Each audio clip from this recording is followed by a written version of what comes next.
African Methodist Episcopal Church has been a cornerstone in Buffalo's Black faith community for centuries.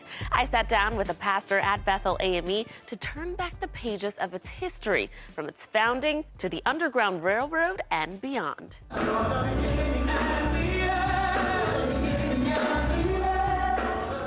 You've probably heard of Bethel African Methodist Episcopal Church.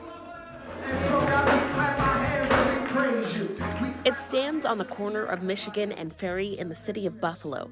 But what you know of Bethel AME today came after many years of change. It began in 1831, organized in 1831, and was called the Colored Methodist Society or Colored Methodist Church, and then became the African Methodist Episcopal Church or Society of Buffalo. From there, the church moved into a unit from Carroll Street to Vine Street and became known as the Vine Street AME Church. And from there, the church continued to grow. The historic Bethel African Methodist Episcopal Church is the oldest congregation of African descent of both the city of Buffalo and Western New York. In fact, the church has a history that predates the corporation of the Queen City. And since then has amassed significant membership. It's a home for many in Buffalo's Black community today, a pillar of faith as strong as its history is deep. But in the 19th century, Bethel AME also served as a different kind of safe haven. Our first site on Carroll Street was one of the stops for the Underground Railroad, and then our church where we moved to on Vine Street. We had a frame structure and then later erected a brick structure on Vine Street.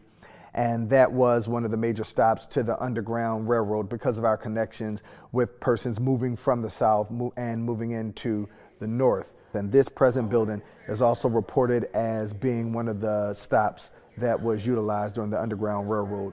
Black people on their journey to escape slavery using the Underground Railroad would be supported and guided by members of the church as well as our neighbors in the north. The Underground Railroad comes up Michigan Street, where the church's former locations were, and then it turns here from Michigan to East Ferry, where then the Underground Railroad proceeded down to what was called Black Rock, which is now Broderick Park. And that was the stop where the African Americans would partner with persons from Canada who had ferries who would ferry them across from Black Rock, now known as Broderick Park, to Canada.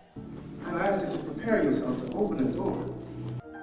History is always being written, and our history is not just behind us, it's in front of us. The same is true for the generations-long story of Bethel AME. That's what Pastor Thomas wants us to keep in mind this Black History Month. So let this congregation's age and its growth and its vision for the future reflect that Buffalo is just getting started. It's a star on the horizon, and this congregation is a star on the horizon. Music has scored all of Buffalo's Black history, how a local museum plays out jazz's role in the Queen City's music scene. Stay with us.